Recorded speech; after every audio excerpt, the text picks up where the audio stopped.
자, 이제 우리 하나님 앞에 우리 예배하겠습니다. 우리 함께 일어나셔서 우리 임대의 찬송을 부르겠습니다.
하나님은 우리의 피난처시오 힘이시니 환난 중에 만날 큰 도움이시라. 만군의 여호와께서 우리와 함께 하시니 야곱의 하나님은 우리의 피난처시로다. 은혜가 풍성하신 아버지 하나님, 거룩하고 복된 주일 하나님 앞에 예배하기를 사모하는 심령들마다 성령으로 임재하여 주셔서 주의 영광을 허락하여 주옵시고 하늘의 신령한 위로와 평강이 오늘도 심령에 채워지는 거룩한 자리 되게 하옵소서. 오늘 하나님 앞에서는 귀한 은총 누리게 하옵소서. 주님으로 인하여 새로워지는 기쁨을 누리는 복된 자리로 성별하옵소서. 모든 말씀 우리 주 예수 그리스도로 받들어 간절히 기원하옵나이다. 아멘.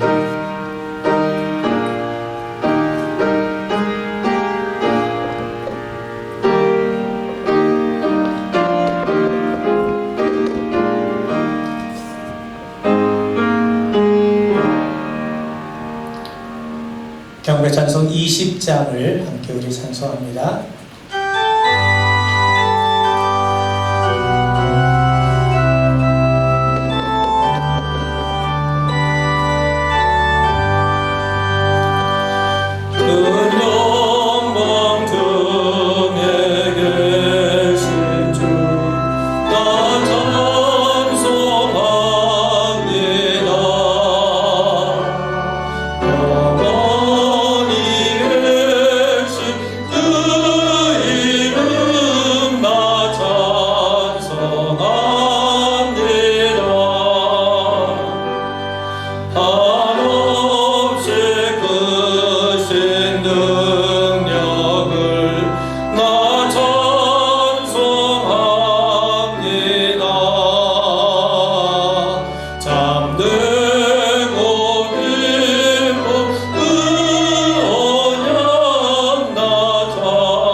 성시어독 76번을 교독을 나누겠습니다.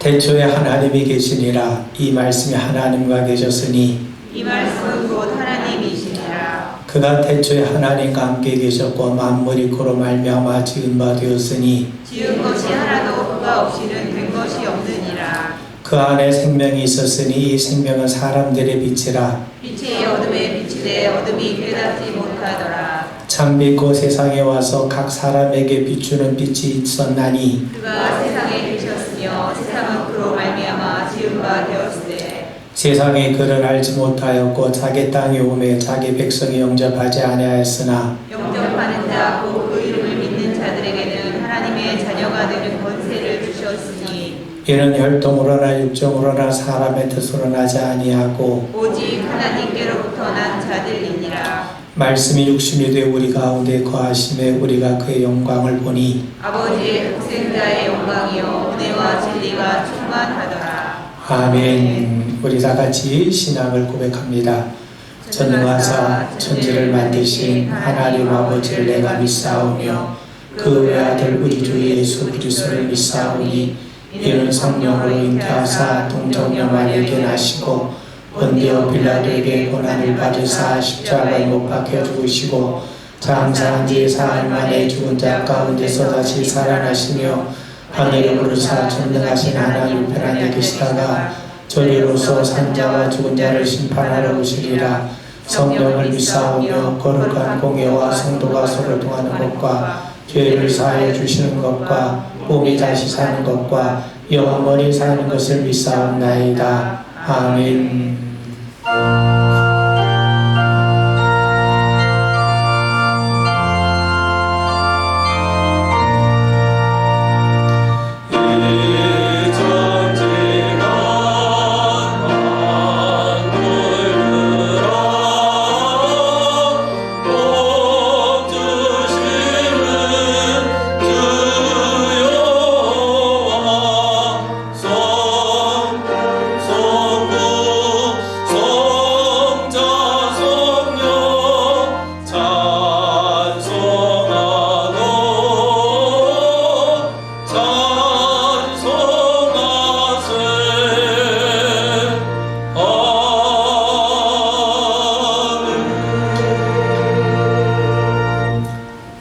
자리에 앉겠습니다. 박정수 권사님께서 우리를 대표해서 기도하시겠습니다.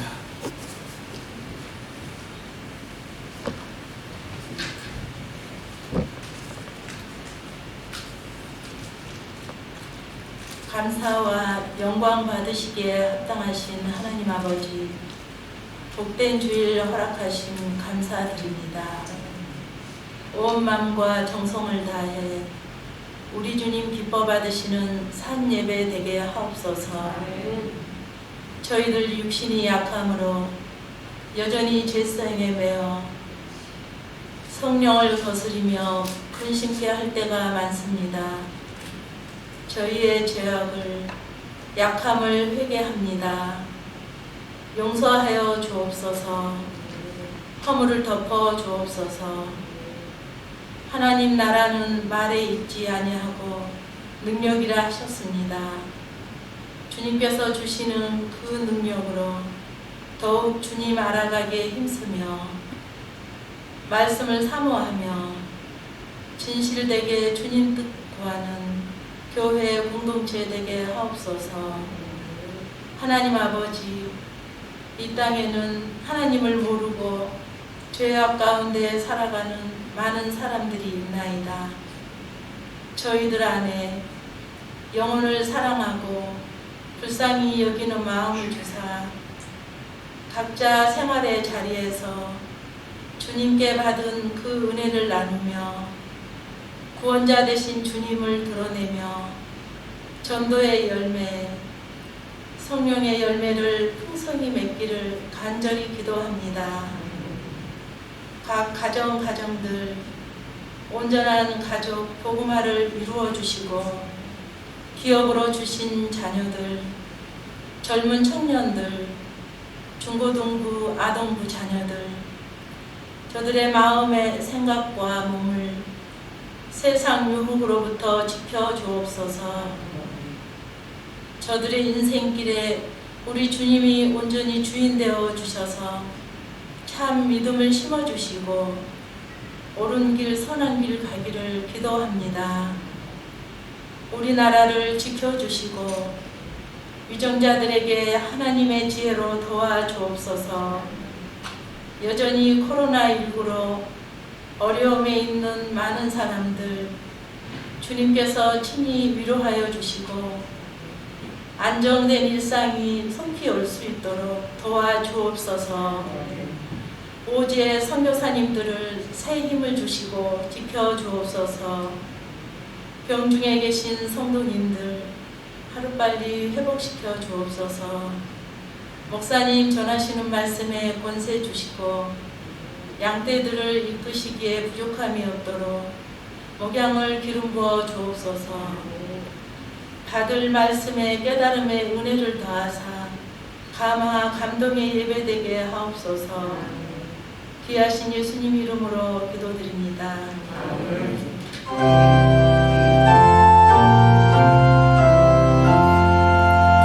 하늘에 계신 우리 아버지, 이름이 거룩히 여김을 받으시오며 나라의 마옵시며 뜻이 하늘에서 이름과 같이 땅에서도 이루어지이다. 오늘날 우리에게 일용할 양식을 줍시고 우리가 우리에게 죄진 자를 사하여 준 것 같이 우리 죄를 사하여 주옵시고 우리를 시험에 들게 하지 마옵시고 다만 악에서 구하옵소서. 대개 나라와 권세와 영광이 아버지께 영원히 있사옵나이다.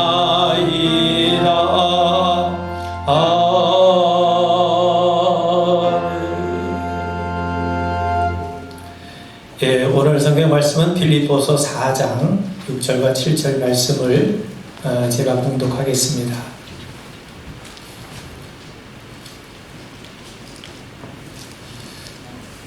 빌립보서 4장 6절과 7절 말씀을 제가 여러분들에게 봉독합니다.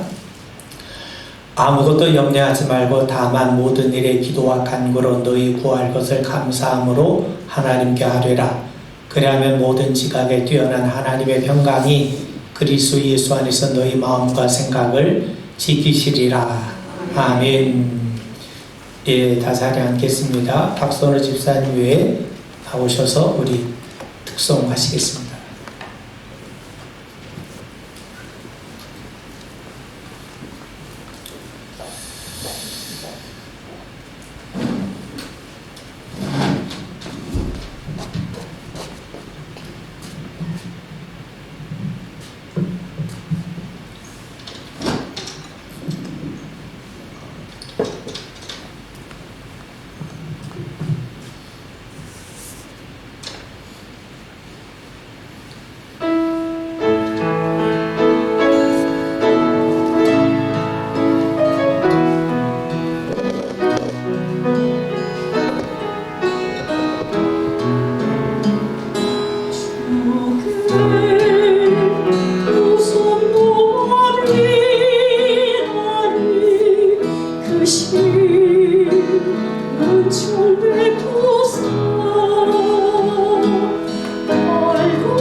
시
아멘. 아멘. 네, 감사합니다. 우리 박수 한번 하시겠습니다.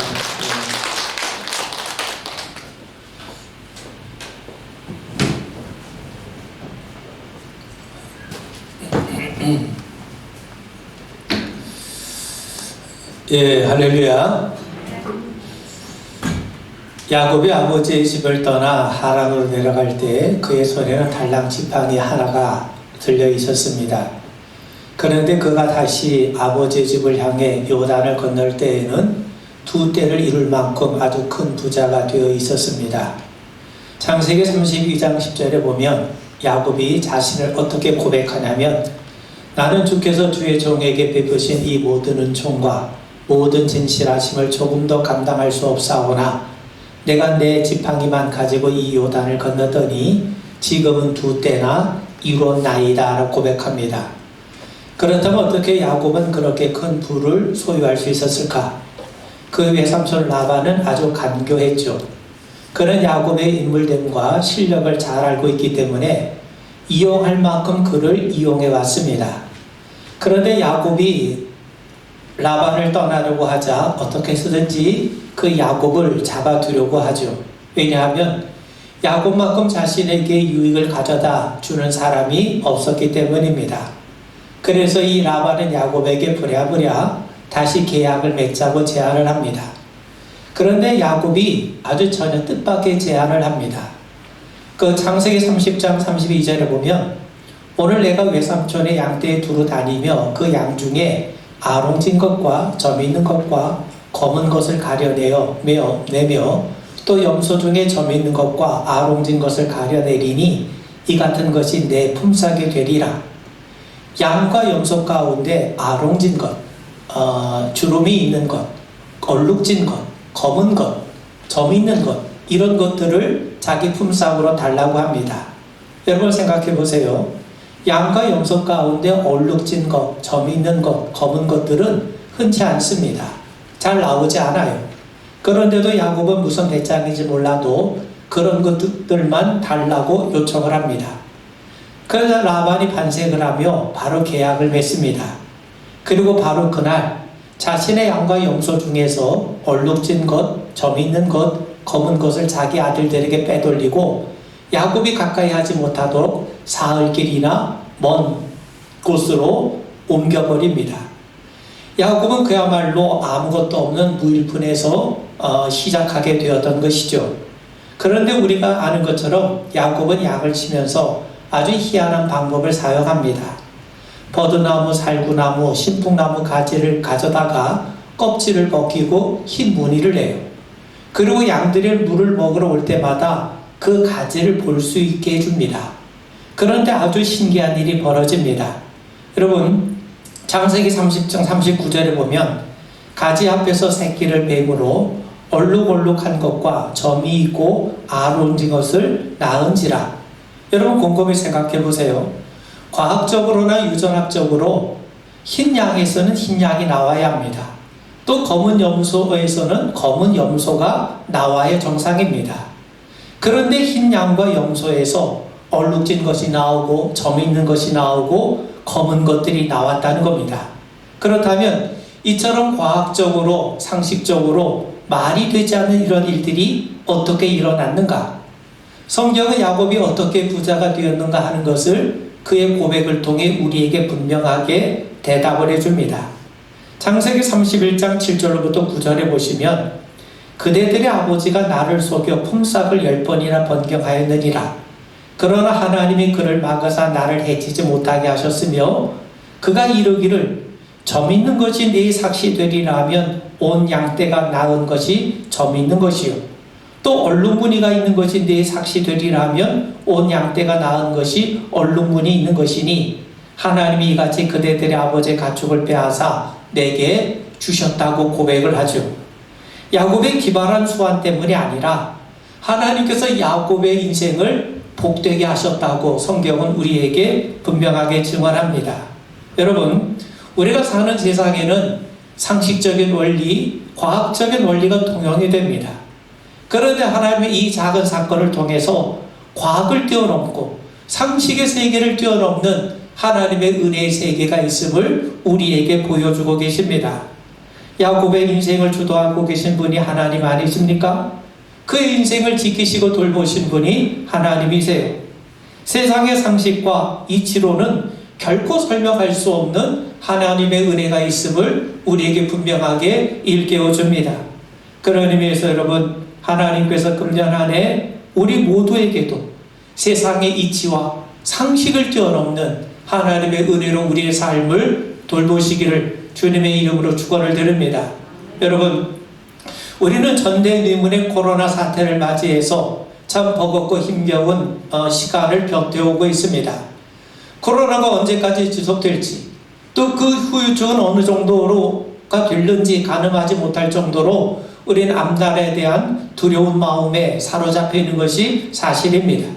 그런데 정말 우리 안에 있는 이 두려움을 떨쳐버릴 수 있는 것이 뭐냐? 그건 오직 믿음뿐이에요. 여러분, 우린 여호수아를 잘 압니다. 모세를 대신해서 이스라엘의 지도자가 되었죠. 그런데 여호수아는 지도자가 되면서 기쁘기는커녕 그 마음속에 두려움이 사로잡혀 있어요. 앞날이 어떻게 될지 두려웠던 것이죠. 자신이 생각할 때 모세는 너무 큰 지도자입니다. 그는 출애굽을 이뤘을 뿐만 아니라 하나님의 놀라운 기적을 행하기도 했고, 또 무엇보다도 이스라엘 백성들에게 하나님의 율법을 전해줄 사람입니다. 그런 모세의 뒤를 이어 지도자가 된다는 것 자체가 부담이고 두려움 아닙니까? 무엇보다도 그에게는요, 불평에 익숙한 백성들을 이끌고 요단을 건너서 가나안 땅을 정복해야 될 사명이 있어요.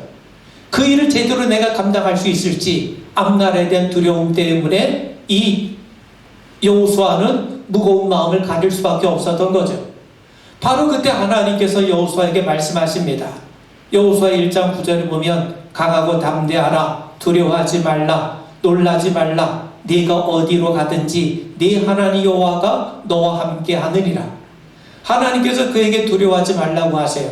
그렇다면 왜 두려워하지 말아야 됩니까? 하나님이 함께 하시겠다는 거예요.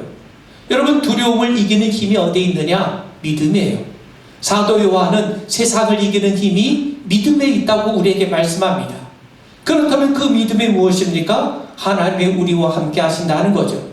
하나님이 우리와 함께 하심을 전적으로 신뢰할 때 비로소 우리는 세상의 두려움을 이기게 된다는 사실입니다. 여러분, 사람이 두려움에 사로잡히면 이를 그르쳐요. 두려움은 사람을 한없이 움츠러들게 만들죠. 두려움은 하나님이 아니라 세상의 방식대로 끊임없이 우리의 삶을 이끌어갑니다.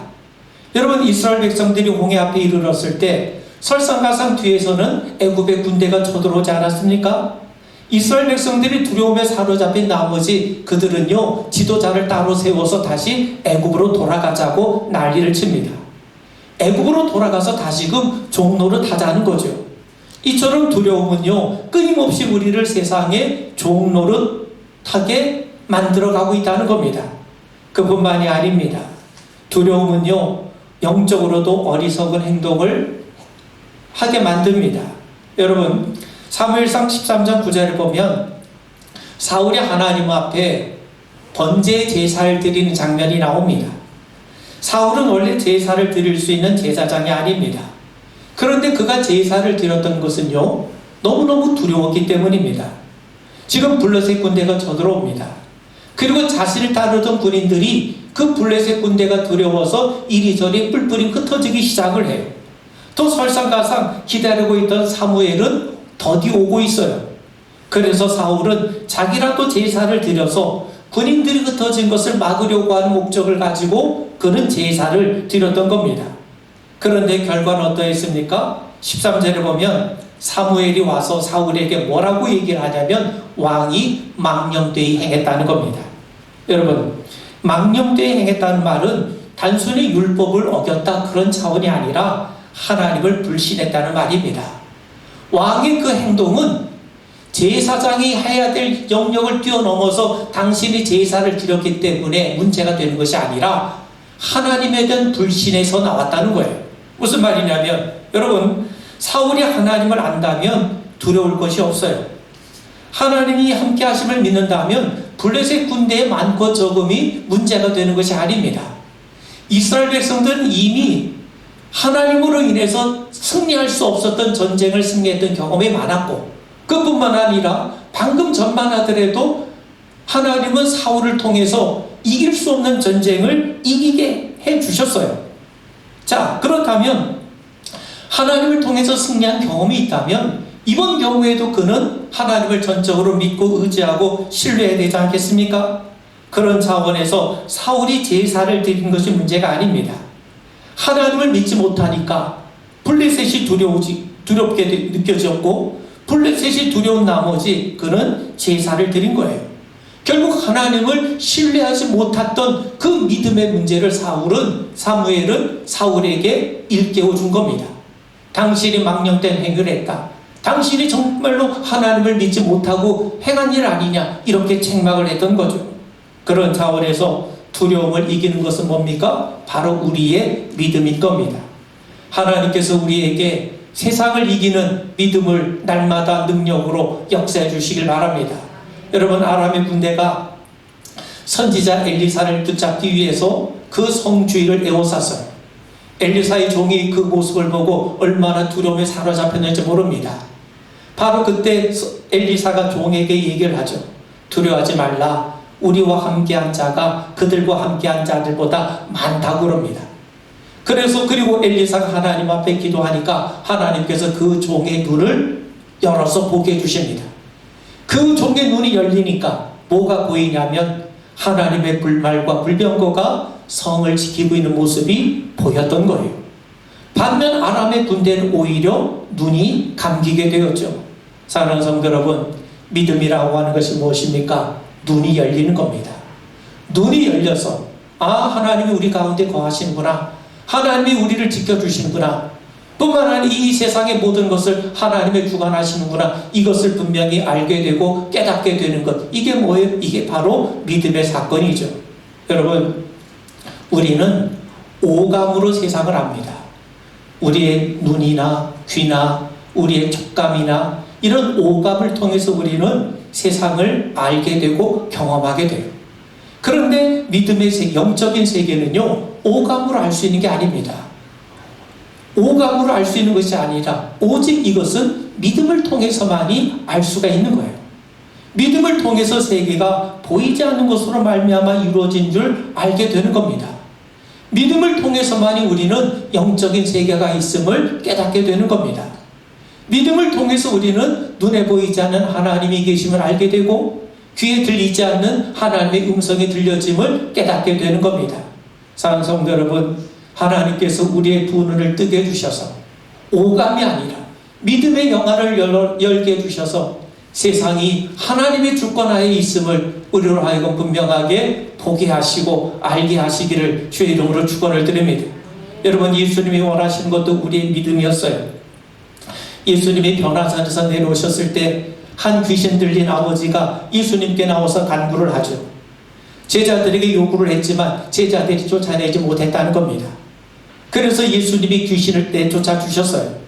그러자 제자들이 왜 자신들은 귀신을 쫓아내지 못했는지 그 이유를 예수님 앞에 물어요. 그때 예수님이 대답해 주십니다. 너희 믿음이 작은 까닭이니라. 진실로 너희에게 이르노니 만일 너희에게 믿음이 겨자씨 한 알만큼만 있어도 이 산을 명하여 여기서 저기로 옮겨지라 하면 옮겨질 것이요 또 너희가 못할 것이 없으리라. 믿음이 겨자씨 한 알만 있어도 산을 옮기는 기적의 역사가 일어날 수 있다고 주님이 분명하게 말씀합니다. 여러분, 생각을 해보세요. 우리가 안고 있는 여러 가지 현실적인 문제는 정말 태산처럼 큰데 우리가 하나님만을 믿고 산다는 것은 어떻게 보면 겨자씨처럼 굉장히 작고 미미하게 보일지 모릅니다. 그런데 중요한 것은 뭡니까? 하나님께서는 성도들의 간구를 외면하지 않으신다는 거예요.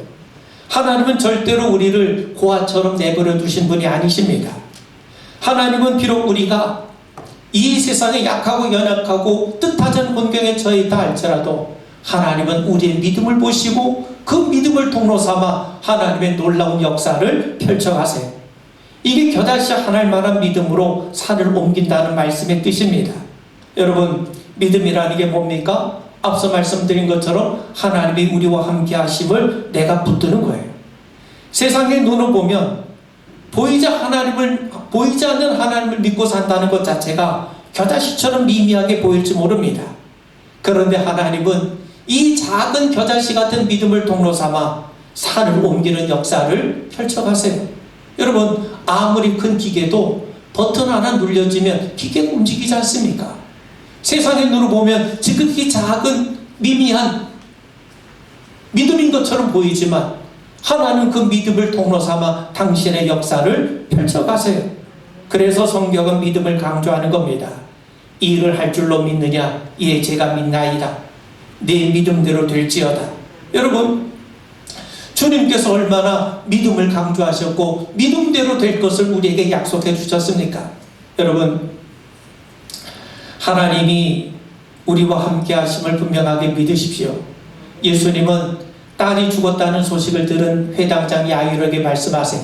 믿기만 하라. 그리하면 딸이 구원을 얻으리라. 베드로가 성전 미문에서 안전뱅이를 일으키자 모든 사람들이 베드로를 주목합니다. 그때 베드로가 뭐라고 외쳤습니까?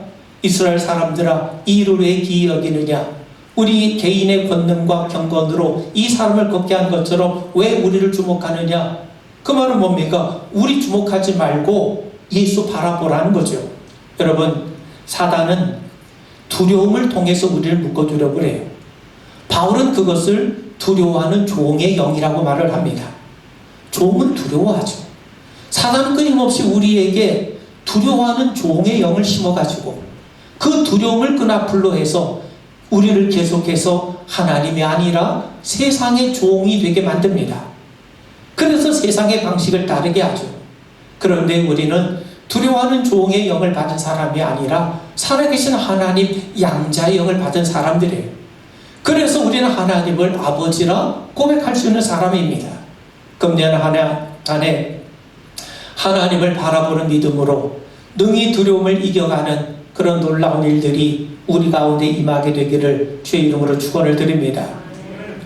여러분, 사람이 두려우면요 동시에 마음이 불안해집니다. 현대는 불안의 시대입니다. 우리는 살아가면서 숱한 불안을 경험하죠. 세상이 얼마나 빠르게 돌아가는지 따라가기도 벅차요. 이러다가 세상에서 낙오자가 되는 것은 아닌가 불안합니다. 코로나를 비롯해 이런저런 질병에 대한 불안에도 시달리고 있어요. 사람들에게 외면당할지도 모른다는 불안이 있고 내가 가지고 있는 그 어떤 것을 잃어버릴지도 모른다고 하는 상실의 불안도 있습니다. 그리고 무엇보다도 여러분, 우리가 나이가 들어가는 것은 당연한 섭리임에도 불구하고 하루하루 나이가 들어가는 것에 대한 불안도 있어요. 또 무엇보다도 죽음에 대한 불안이 있지 않습니까? 이외에도 수많은 불안에 시달리며 사는 것이 바로 우리들의 실존이요 우리들의 현실입니다.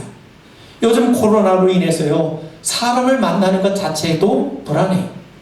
우리는 예배를 드리는 것 자체도 불안을 일으키는 그런 시대를 살아가고 있습니다. 그만큼 불안이 만연한 시대라는 거죠.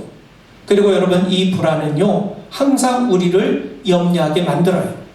불안할수록 걱정하게 되고 또 염려할수록 우리는 무엇을 먹을까 입을까 마실까 세상에 대해서 집착하게 됩니다. 그렇다면 어떻게 우리가 불안을 이기고 평안을 우리 안에 깃들게 할 수 있을까? 비결은요 하나님 바라보는 겁니다. 왜냐하면 하나님만이 우리에게 평안을 주시기 때문이죠. 여러분, 우리가 아는 것처럼 야곱이 야복강에 도착했을 때 도저히 그 강을 건널 수가 없었어요. 형 에서의 복수가 두려웠기 때문이죠. 야곱은 불안했습니다. 그래서 형의 마음을 조금이라도 누그러뜨리기 위해서 선물을 미리 보내기도 하고 뿐만 아니라 아내와 아이들을 먼저 보내고 자신은 맨 마지막에 건너려고 합니다. 그렇게 했음에도 도무지 불안해서 강을 건널 수가 없었어요. 그가 밤새 하나님의 사자와 씨름했던 것은 그만큼 그의 마음의 심령의 상태가 불안했기 때문입니다. 그런데 새벽 동이 들 무렵 하나님이 그에게 평안을 주세요. 그의 이름을 이스라엘이라고 부르시면서 내가 이제 너를 도울 테니 불안해하지 말고 강을 건너라 말씀합니다. 그리고 야곱은 바로 그 자리를 바로 내가 하나님의 얼굴을 배웠다 해서 분이엘, 하나님의 얼굴이라고 하는 이름을 뜻을 갖는 분이엘이라고 이름을 짓습니다. 왜 그 자리가 분이엘이라 이름을 지었나? 하나님의 나타나심이, 하나님이 내게 얼굴을 보여주심이 나를 도와주시기 위함인 것을 야곱이 분명하게 깨달았기 때문입니다. 하나님은 야곱을 돕기 위해서 친히 찾아오셨던 거예요. 그래서 브니엘의 아침을 맞이한 야곱은 이제 더 이상 불안이 아니라 담대함과 평안함으로 그 강을 건널 수 있게 되었던 것이죠. 여러분, 하나님이 우리를 도우시면 우리는 평안을 누립니다. 아이들도 불안하면 울기 시작하잖아요. 그런데 엄마라도 나타나면 울음이 싹 그치게 됩니다. 우리도 마찬가지입니다. 하나님이 우리를 찾아오실 때 불안은 평안으로 바뀌게 됨을 믿으셔야 됩니다. 마음이 불안이 여러분의 마음을 덮고 있습니까? 그렇다면 우리는 고개를 들어야 돼요. 우리가 고개를 들면 하나님의 얼굴이 보일 겁니다. 하나님의 나타나심이 보일 겁니다. 하나님이 우리를 도우시기 위해서 손길을 내밀고 계심을 우리는 분명하게 확신하게 될 겁니다. 여러분, 스데반 잘 아시죠? 스데반이 돌을 맞는 그 상황에서 고개를 들어보니까 하늘의 문이 열려있고 하나님 보좌 우편에 우리 예수님께서 자기를 맞이하기 위해서 서 계신 것이 보여서요. 그러니까 그는 돌세례 가운데서도 평안하게 오히려 자기를 향해 돌을 던지는 자들을 위해서 간구할 수 있었던 것이죠. 여러분, 빛이 임하면 어둠은 저절로 사라지는 것처럼 하나님으로 인해서 불안은 사라지고 평강이 임하게 됨을 믿게 되길 바랍니다. 여러분, 사람이 불안하면 낙심하게 돼요. 불안과 낙심의 무게 때문에 마음이 가라앉고 고개가 숙여집니다. 마음이 무거우니까 평안이 사라지고 고개가 숙여지니까 고개를 들어 봐야 할 것을 보지 못하게 됩니다. 우리가 고개를 들어서 하나님 바라봐야 되는데 이 불안이 무게가 나를 짓누르니까 마음도 무겁고 고개도 들지 못하게 하고 그래서 정작 살아계신 하나님을 바라보지 못하게 합니다. 여러분, 예수님의 제자들이 풍랑에 사로잡혀 불안할 때 어떤 일이 벌어졌습니까? 잔잔하라는 예수님의 말 한마디에 파도가 멈추질 않았습니까? 주님이 우리에게 달려오십니다. 주님이 우리 안에 계십니다. 그래서 불안을 떨쳐내고 평안을 누릴 수 있게 되는 겁니다. 여러분, 예수님이 십자가를 지셨을 때 제자들이 불안한 가운데 모두가 문을 꼭꼭 걸어 잠그고 숨어 있었어요. 그런데 우리 주님이 그 문을 여시고 들어오셔서 제자들에게 제일 먼저 하신 말씀이 뭡니까? 너희들 평안하냐? 무슨 말입니까? 이제 두려워하지 않아도 된다. 이제는 불안에 떨지 않아도 된다. 왜요? 그 자리에 평강의 왕이 계시기 때문인 것이죠. 여러분, 앞서 말씀드린 것처럼 사단은 두려워하는 종의 영을 통해서 끊임없이 우리를 불안하게 해요. 여러분, 종은요 늘 눈치를 보거나 불안해하지 않습니까? 그런데 우리는 종의 영을 받은 자가 아니라 양자의 영을 받은 자예요. 우리는 종이 아니라 하나님의 자녀입니다. 여러분, 늘 따라다니는 불안의 그림자를 떨쳐내기를 원하신다면 하나님의 그늘로 피하십시오. 하나님만이 우리의 우편의 그늘이 되어주십니다. 예수님 친히 우리에게 말씀하시잖아요. 수고하고 무거운 짐진 자들아 다 내게로 오라. 여러분, 불안이 많다는 것은 그만큼 하나님 찾는 일에 열심내라는 거예요. 예수님께로 다가오라는 겁니다. 예수님이 우리에게 주신 평안은 세상이 주는 평안과 같지 않다고 주님 말씀하시지 않습니까?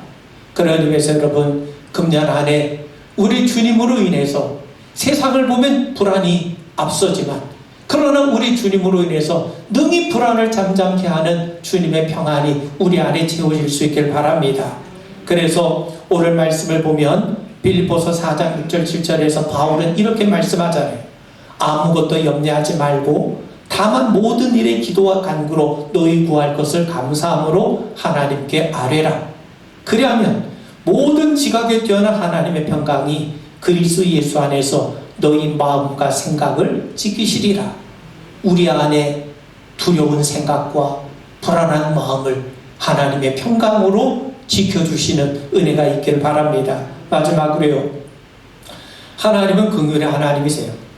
히브리 시인은요, 주의 긍휼하심과 인자하심이 영원부터 있었다고 우리에게 고백합니다.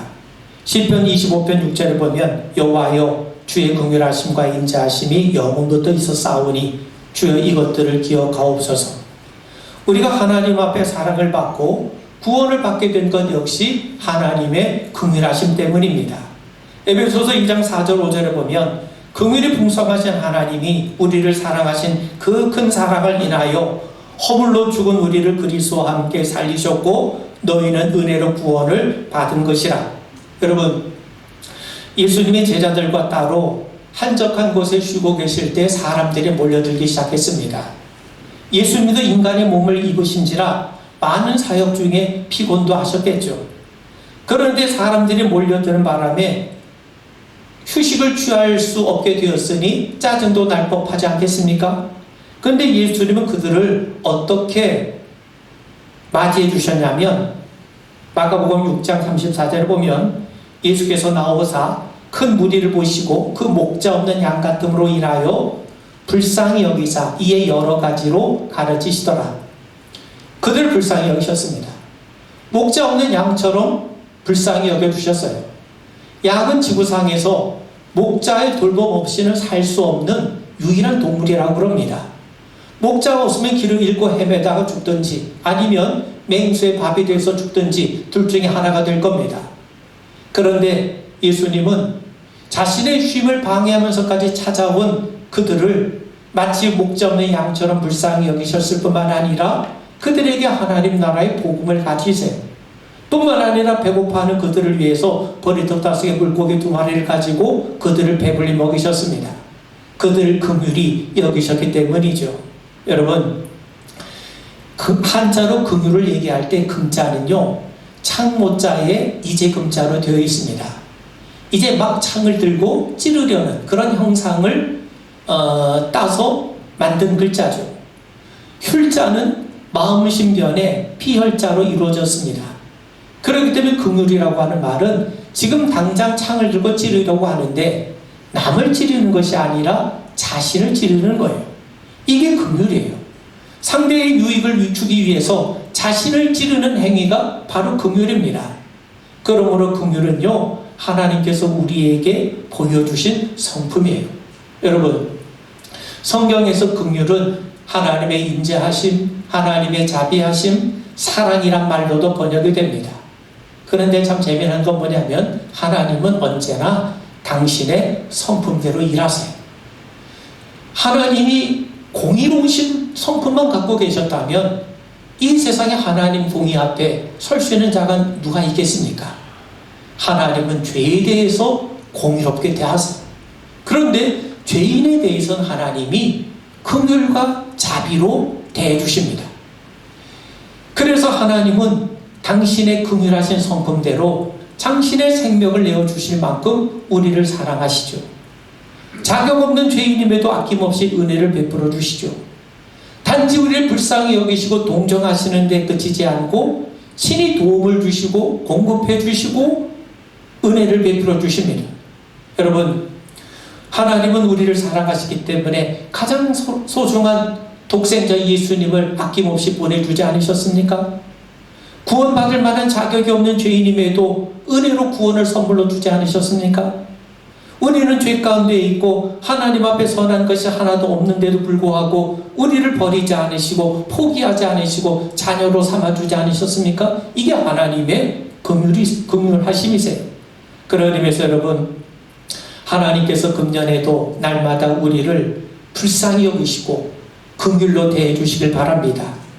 죄를 범한 아담을 위해 친히 가죽 옷을 입혀서 그의 수치를 덮어주신 것처럼 우리의 모든 죄의 허물을 그리스도의 보혈로 덮어주시길 바라요. 이스라엘 백성들을 애굽에서 건져내시고 광야로 인도하시고 약속하신 대로 가나안 땅에 인도하신 것처럼 우리가 하나님 나라에 이를 때까지 모든 악의 속박에서 건지시고 필요한 것들을 공급해 주시고 믿음의 선한 싸움에 승리있게 하시길 주의 이름으로 축원을 드립니다. 아멘. 여러분, 누가복음 7장에 보면요, 예수님이 나인성에 가셨을 때 주님은 과부의 아들이 죽어 관이 실려나가는 모습을 보셨어요. 하나밖에 없는 아들을 잃은 그의 어머니의 심정이 어떠했겠습니까?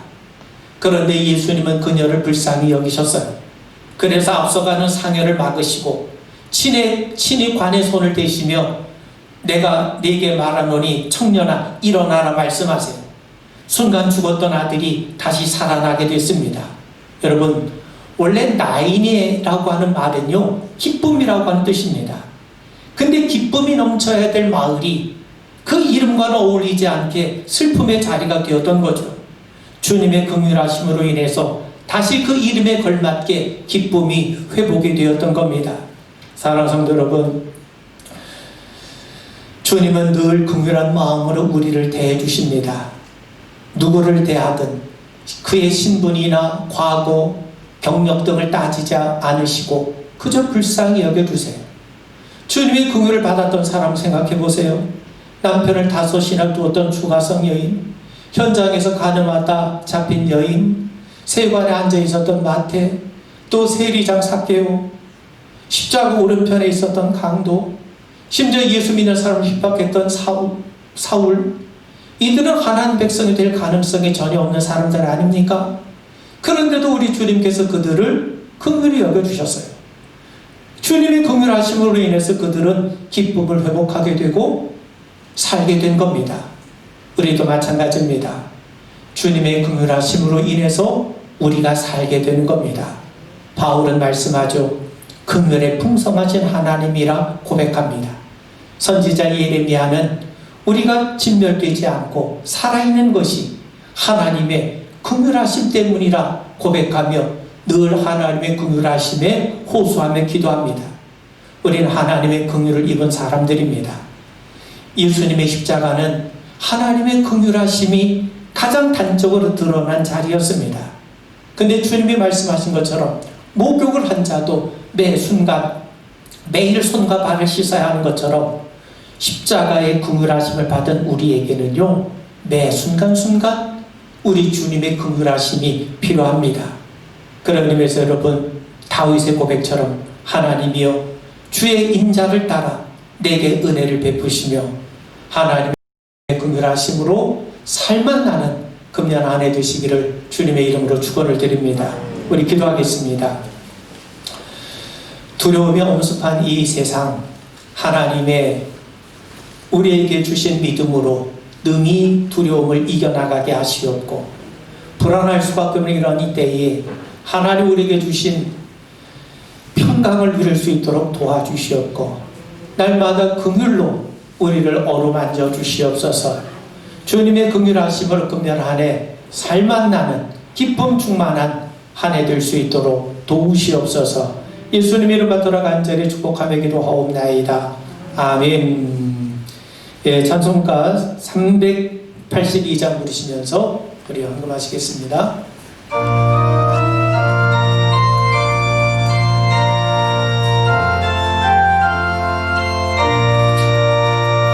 떡은 신 걱정 말아라 주 너를 지으리 내 밑에 거하라 주 너를 지키리 주 너를 지키리 아무 때나 어디서나 주 너를 지키리 늘 지켜주시리 어려워 낙심될 때에 주 너를 지키리 위험한 일을 당할 주 너를 지키리 주 너를 지키리 아무 데나 어디서나 주 너를 지키리 늘 지켜주시리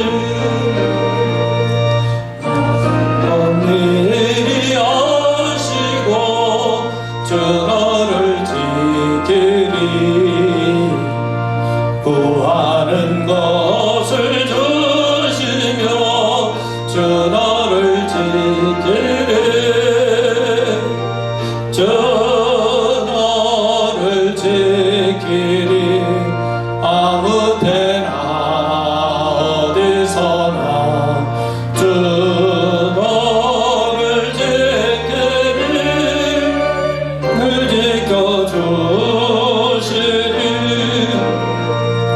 어려운 시험 당해도 주 너를 지키리 구주의 품에 거하라 주 너를 지키리 주 너를 지키리 아무 때나 어디서나 주 너를 지키리 늘 지켜주시리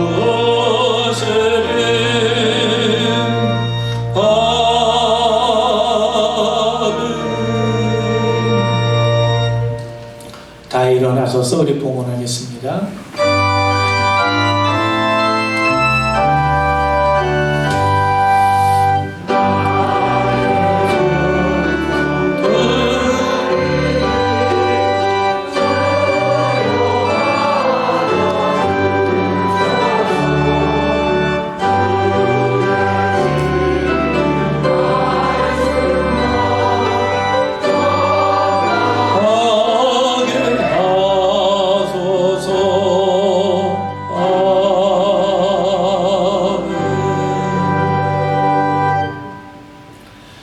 하나님 아버지 감사합니다.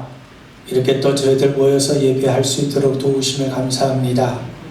예배의 기쁨이 있게 하시고 하나님의 임재 앞에 우리 영혼이 살아날 뿐만 아니라 힘을 얻는 기쁨이 있게 하여 주시고 세상이 어떠하든지 능히 감당할 만한 능력을 공급받는 귀한 자리 되도록 도와주시옵소서. 성령으로 충만함을 이루게 하셔서 이 세상의 이치, 상식을 뛰어넘는 하나님의 돌봄과 손길을 날마다 맛보며 누려가는 저희들 될 수 있도록 도와주시옵소서. 하나님 앞에 드려진 예물이 하나님이 기뻐 받으시는 향기로운 제사 되게 하여 주옵시고 예물을 드린 모든 성도들마다 금년 한 해 젊은 사자는 줄일지언정 여호와를 찾는 자는 모든 좋은 것에 부족함이 없다 하셨사오니 하나님의 부족함이 없게 하시는 그 은혜의 풍성함을 누릴 수 있도록 도와주시고 영혼과 육신의 강건함 뿐만 아니라 가정이 형통하고 자녀들이 존귀해져가며 또 기업의 터전들까지도 하나님의 은혜로 형통케 되는 귀한 축복 누리게 하여 주시옵소서. 성령님 늘 임재하여 주시옵소서.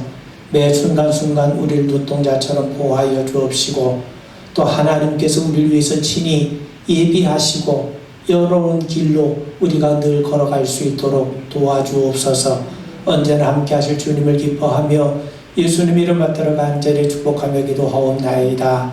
아멘.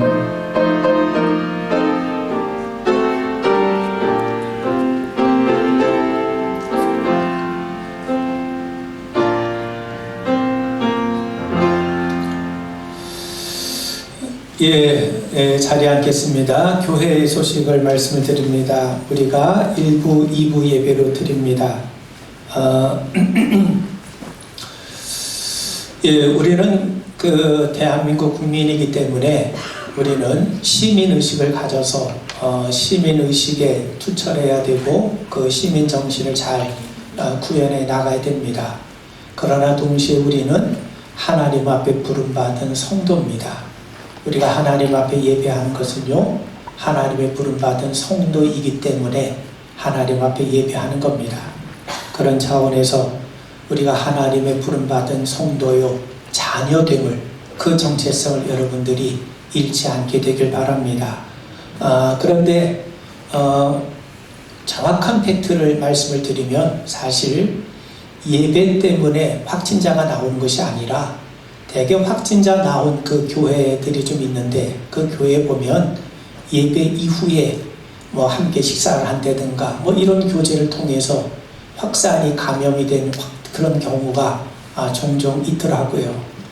그런 차원에서 우리는 하나님의 백성이기 때문에 예배하지만 동시에 우리 또 대한민국 국민으로 시민으로서 우리가 예방수칙을 잘 준수하고 반드시 마스크를 착용하시고 좀 아쉽긴 하지만 서로의 대화도 좀 이렇게 절제해 주셔서 우리가 또 시민의식을 또 지켜나가는 일에도 여러분 힘써 매진해 주시면 고맙겠습니다.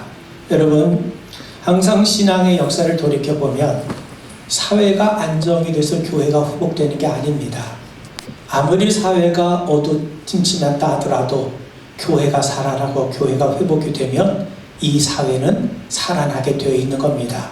여러분 그런 믿음을 가지시고 우리가 믿음 생활에 더욱더 힘써 가시게 되길 바라고 또 우리 어떤 아이가 목사님 이렇게 이런 때 예배를 드립니까? 또 저한테 물어서 그 아이한테 제가 얘기했는데 뭘 얘기했냐면 야 나중에 10년, 20년, 30년, 40년 지나서 이때의 역사를 우리가 되돌아볼 때 그때 아빠는 뭐 했냐? 할아버지는 뭐 했습니까? 이렇게 물어볼 때 우리는 그 가운데서도 하나님을 예배하는 예배의 삶을 살았다는 것을 누군가는 우리의 후예들에게 전해줘야 되지 않겠습니까?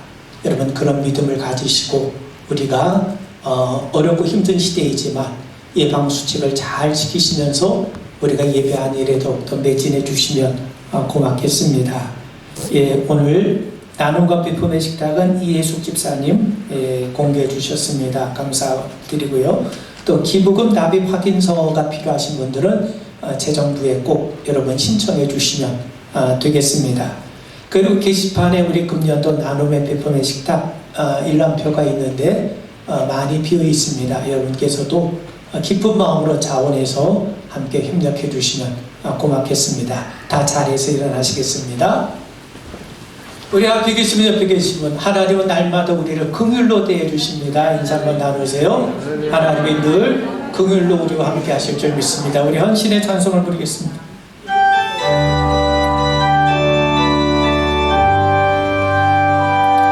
모든 영광을 하나님께 모든 영광을 하나님께 온 만마드 다 해주사 모합니다. 모든 영광을 하나님께 예수님 찬양 받으소서. 예수님 찬양 받으소서. 세상에 우리 위해 성령 주셨네. 예수님 찬양 받으소서. 위로의 성령님이시여 위로의 성령님이시여 우리 안에 계셔서 인도하시네. 위로의 성령님이시여